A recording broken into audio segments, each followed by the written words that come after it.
Okay, so this one's gonna be on how to be able to install the latest version of Python, which is 3.8.3. So to be able to do this, first of all, if you're on, it's gonna be on Windows. So go ahead and go to python.org, go to downloads, click on Windows, and we're gonna go ahead and get the latest stable release, which is Python 3.8. So let's click on that. Okay, then here what we'll do, instead of going with the regular executable file, we're gonna go ahead and get the web-based installer.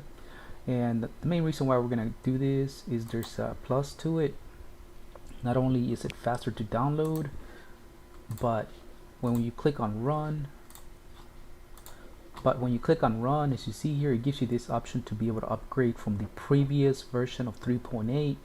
So I have 3.8.0, I guess, and what this will do is it'll go ahead and replace it, so there won't be two different versions of 3.8. It'll just be one, which will be the latest one. So basically it's just gonna upgrade the version, which is more than likely what you want to do. So that's the main reason why we're gonna go ahead and do this.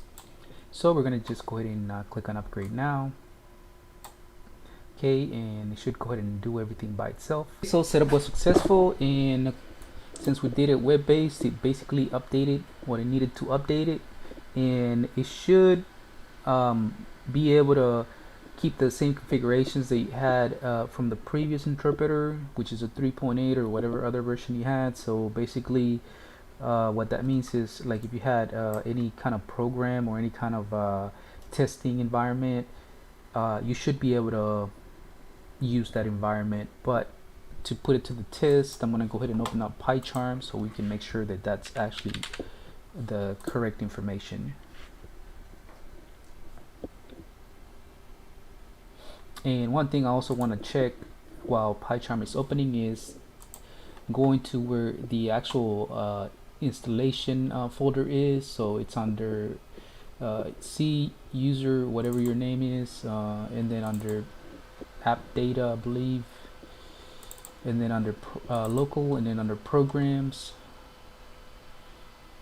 Okay, and then you'll see Python. So yeah, it looks like it only updated. I will check the version on the terminal, make sure that is correct. I don't think it downloaded anywhere else. Just to make sure, I'm gonna double check on the program files. So yeah, it looks like it downloaded to the same directory. So yeah, it looks like it just got rid of the old version and then just basically updated whatever it needed to update. Go ahead and check the Python version. So Python -- version. Okay, so yeah, it's the right version, and the other one's not showing anymore. So this seems to be the best way to go about it if you're just gonna upgrade.